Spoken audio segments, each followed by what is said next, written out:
Welcome back, everybody. We need to get this ranching channel back on track. We're back from Arizona. We got a little fixing up, cleaning up. I made a big mistake while I was gone, and carpenters are coming, and that's what's happening on Ranching Sodak.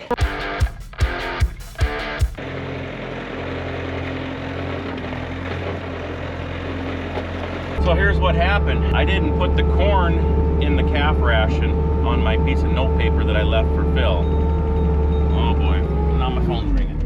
Hang on, stand by. So I got a phone call from a guy from Iowa talking about summer crops or growing crops. He said growing 300 bushel corn, he was losing $30 to $50 an acre. So he was going to plant something to graze, try to make some money on cows instead of losing it into the crop. So anyways, we're going to grab the the telehandler in the truck. There's a lot of snow in here. That it's not as much feed as it looks because we piled on top of the snow, but we need to get this cleaned up, and we got to get the corn back in their ration. The good news is they had self feeders out here, so they were only without, I was just putting a couple pounds of corn in there for them, plus they were eating out of the feeders, but it's cool. Sassy Pants is gonna drive the telehandler, and I'll bring the truck over and we'll just load it all up.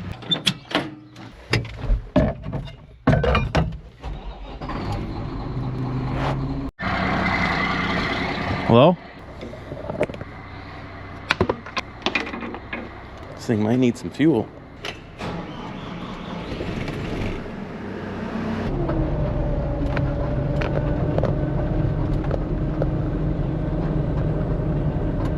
We got everything over there. Well, we'll get it all cleaned up, feed it to the cows. It got me thinking though, if as time goes on and we end up having a part-time hired person around here, that performance beef for your rations, it's all on your iPad and it's hooked to your scales of your truck feeder.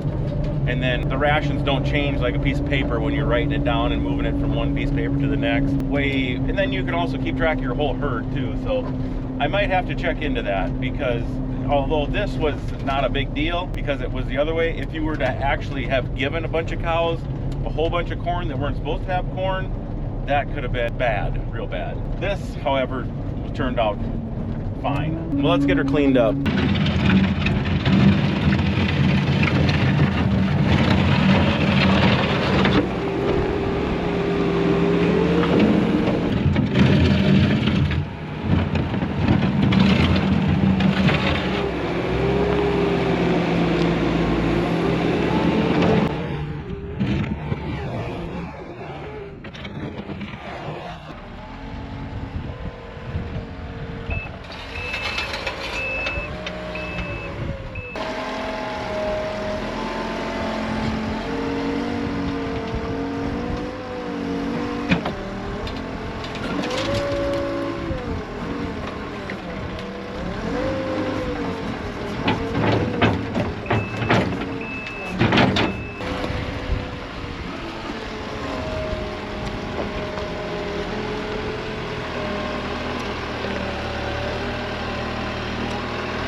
Look at this nice clean bunk line.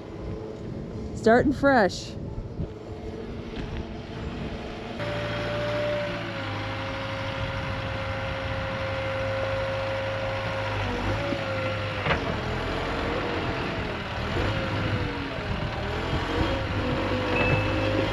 Kind of forget how cool and handy that boom is. It gives you a lot of options that you don't get with the regular loader tractor.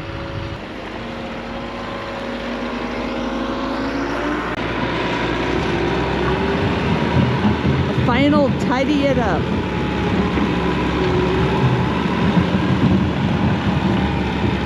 Ice layer under there so he's not pushing mud. So they call it ranchers or farmers concrete, I believe. Handy.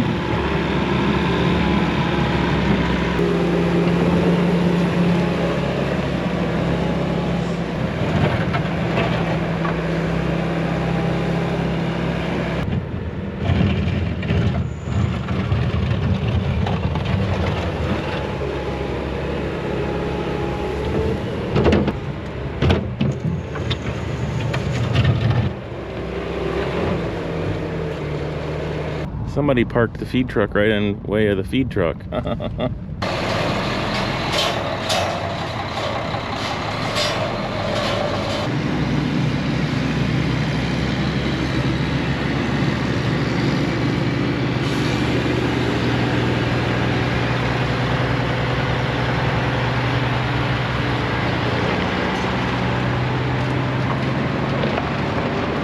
Time to advance. So when we were gone, I gave him one move, and then me and Phil built another fence. So 3 days ago, Phil had taken that fence down and didn't have to build the fence, just tear it down. Yeah, they've been reaching underneath. This was off the post, so they reached way underneath there. That's what the swaths look like, and this is what they end up like. So they do a good job. There's still some stock issues, and they're content, but yet I don't think they gain on it, you know. They eat it, but they like it. But it's not a bring your cows back from a condition loss. But anyway, let's go build another fence here. Bam-a-lam. Okay.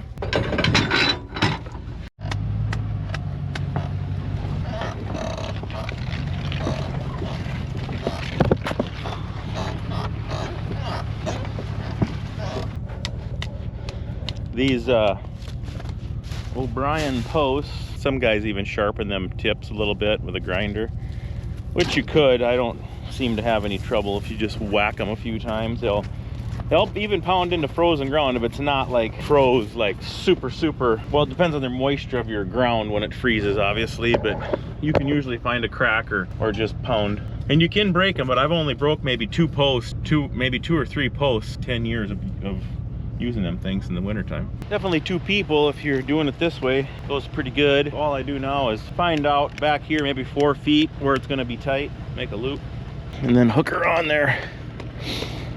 And this, if you roll it up tight, park it off the ground. If it, like, I could set it on another spool too, or a 5-gallon bucket, or yeah, then you got to do that. Let's just lay it on a couple of posts since it is a little muddy. Make sure it doesn't touch the ground. Would someone ask me in a video if this was a what? Not sure. Is it your necklace? I didn't hear what the, oh, like maybe it's a defib. Yeah, pacemaker. Pacemaker.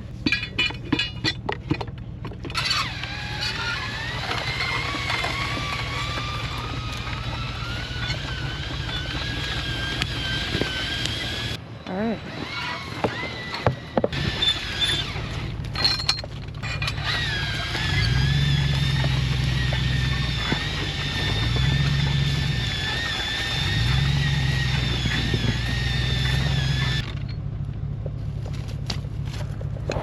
How many pounds? We just gave them 15,000 pounds of silage mix. Well, it was a lot of crap, I'm just but there saying. was, yeah, it was a lot of hay and a lot of crap. Boop, boop. So they're ready, but not desperate. Ah! I do like that they graze swaths, whether you change the mix or not. Well, they enjoy it. I don't know, that's super nice weather and no snow to drive on, so it was easy to fence. But cows are pretty amazing in a sense that you can, I mean, like the Wisconsin boys call them walking dumpsters. That's the nice thing about beef cows is, I mean, you don't want to like nutritionally short them, but you can change their forages a lot. And not, I wouldn't say like every other day change something, but I mean, like we can go from swath grazing, then we can go right back to bale grazing, and we could go to just ration, and they adapt very easily to changes of rations. But now that I've been on this field, they're really enjoying this. They've got a taste for it. They want it, you know what I mean? So they're happy. But we get done with this, we got this move, and then the next move, I'd say there's, you know, 8 days left here, and then it's either we got to do the bales, the wrapped bales. We do a combo and haul a few semi-loads of wrapped bales. I got 200 bales set up for a bale grazing site over there, and then a cornfield that was chopped, but there's some corn out there. That's probably where we need to go. Well, we'll be feeding.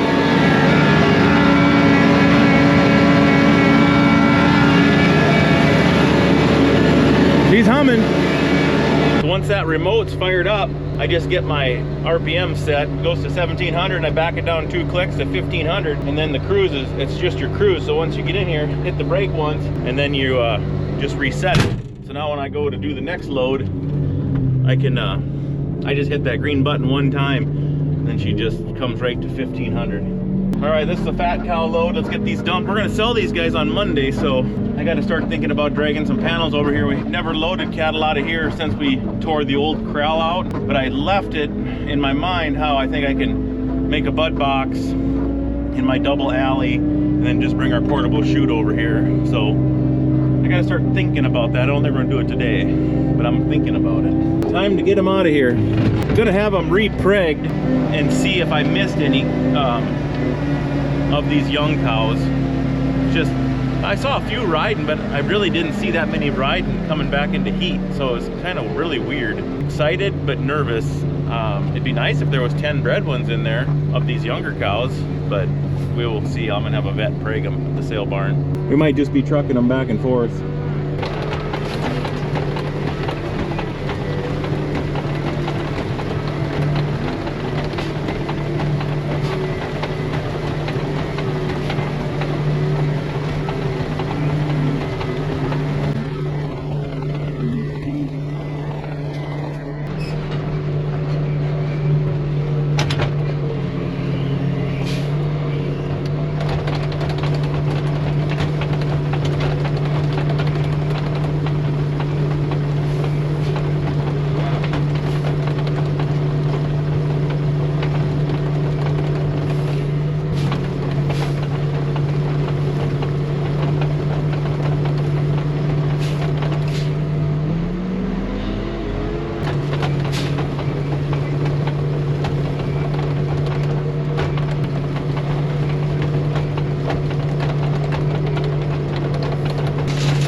Well, I think I have the correct calf load built and my last load for the day. So let's go dump that off. And then I got some carpenters coming, the guys that helped pour the concrete. Remember back this summer in the hoop building? I've decided that I need some backup, so I'm gonna have those guys come and put the tin on the front of the building for me and help me get that door in. I can't get it done, partially because, I don't know, it takes me half the day to do this stuff, and then by yourself, I'm just making excuses right now, but and then by yourself to drag stuff out and to get going, I just never get it started. And then when the weather does get good, we're going to be on to the next stuff. So cattle are high, we might as well spread the wealth a little bit and get these guys to come help me. So that's the plan. Hopefully they show up here in a little bit, and then we'll take a look at that and see where. And then I don't know, we'll see how their time frame goes. That there's a little room inside of there too. I'd like to get that built and whatever. Can't do everything. Should have a t-shirt that says that. I don't even really try to do everything, but kind of can say that. Off we go.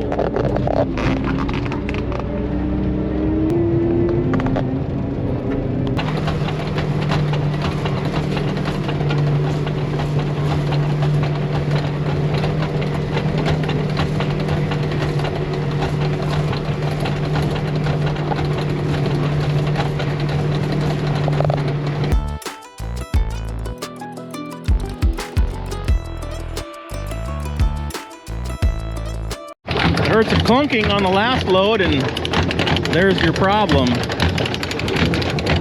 The little shield there that, oh, and it's welded to a circle that goes around the shaft. We need to get some new bolts in there. I wonder if that isn't part of the reason sometimes it doesn't want to take off the apron. And then the other thing is I saw a calf out there that was kind of humped up and standing there. He must be sick, so he needs to be darted. So our day is changing. Upon further review, the bolts, they're actually a flat with a Allen wrench. They actually pulled through this. You can see them right there. So they either, when they built this thing, they made these holes. Obviously they recessed them a little too far, and then they ended up pulling through. I ain't too sure I couldn't use a carriage bolt as long as it's round enough that it should hump over, but I see what they're trying to do by putting being flat. Not sure. I gotta shut it off and I gotta think a while.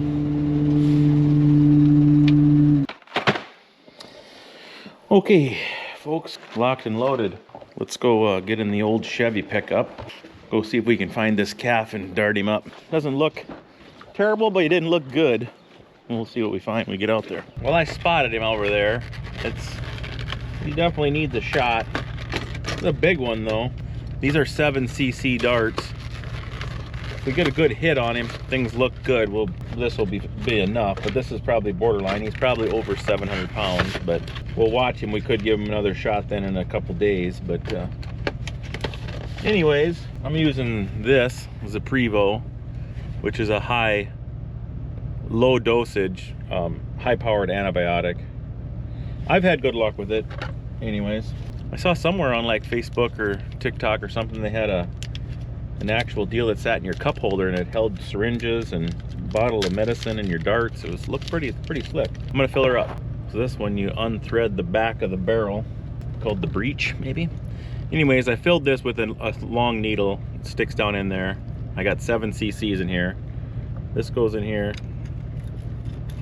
Well, I should say first you want to look in here and make sure there's nothing else in there, which there wasn't.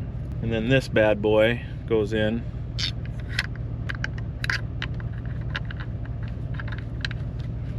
And then we put a 22 blank on here. I did buy some off of Amazon and that did not work, like for your nail guns and stuff. They were very they were sporadic. They were too high powered. So I ordered 100 from the actual company of Capture or Capchew, the company that makes the darts, which I don't use. I tried their darts and they bounce off. I can't get those to work. So anyway, I used the Neo darts.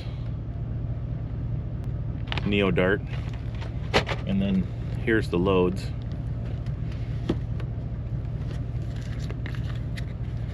They got them wrapped up in a special little thing here.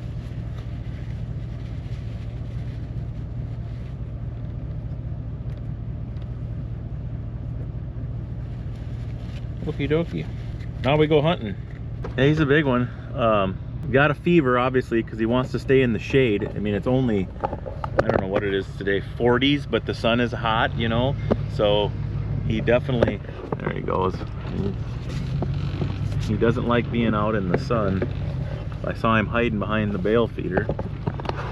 Let's see if we can't put a dart in him here. I need him to turn his head, look away, and then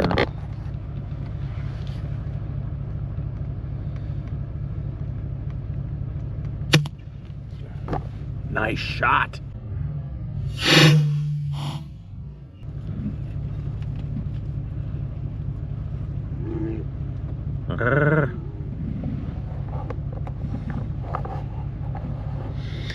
Not feeling good.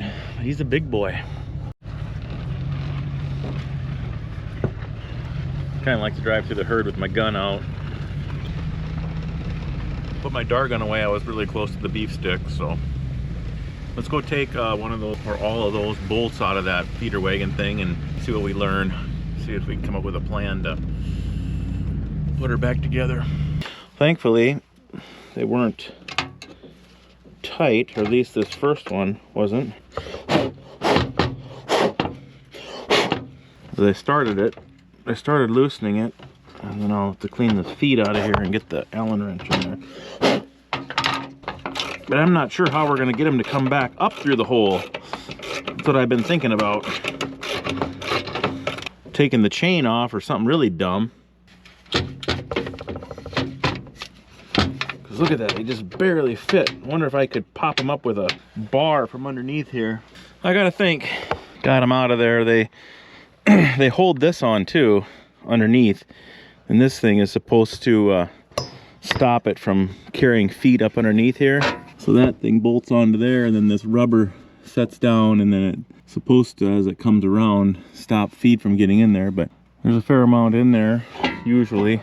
Let's go look at the other wagon, the old valve metal in the shop, and see what that looks like. So interesting enough, the old one doesn't have a flap here on the angle iron and a flap to stop stuff from going in there.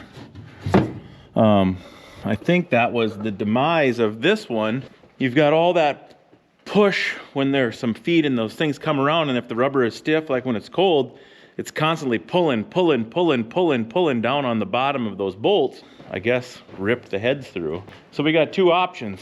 We can either put it back on there with no flapper, try it a few days and see if that thing fills up with feed. I think I'm gonna have to take those bolts home either. Well, we could try a couple things. Could find a carriage bolt. If the carriage bolt goes in there, it's gonna be up, you know, it's gonna set up versus recessed like these did. But I could take and weld on here, build them up. I could build them up because I could run a bead around the whole thing. Igniter was the start of it. The igniter cracked, and I had to put new igniters in, and I ended up wrecking the CAD eye sensor, the flame sensor, because I shorted it out against the igniter. I got my new igniters in, I got them working.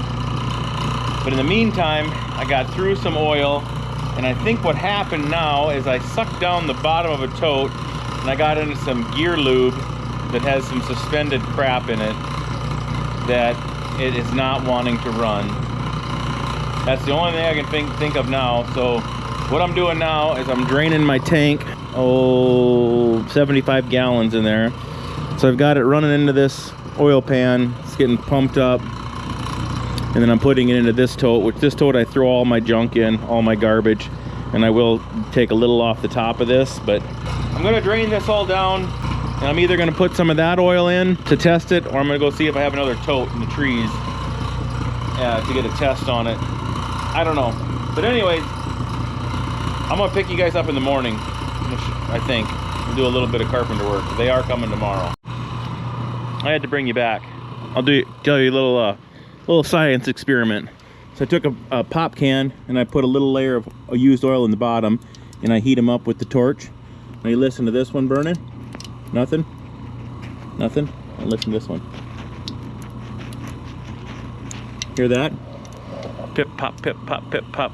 There's suspended water in that oil or that gear lube, and that's the problem we have. That one came directly out of my filter canister, so I've drained that separately, and that was the last thing to go to the boiler. This one's out of what I'm draining, and this one is out of the tote that I have that I'm testing that I'm going to fill with. This one's been burning the longest. Neither one of these had any crackling in them, but somehow I got a little bit of water in my canister. So that's my problem, I hope. Look at this pterodactyl. What do you call this dinosaur, Chad? Huh? Rex. I don't know. It's pretty cool little, it's a man lift, and they got the tool trailer here. I used to work with these guys in the winter before we had enough cows, like 15 years ago. So pretty good guys, they're brothers. Anyways, they're gonna get set up and we'll evaluate the situation.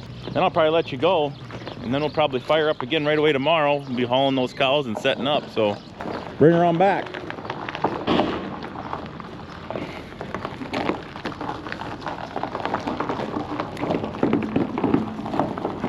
Oh!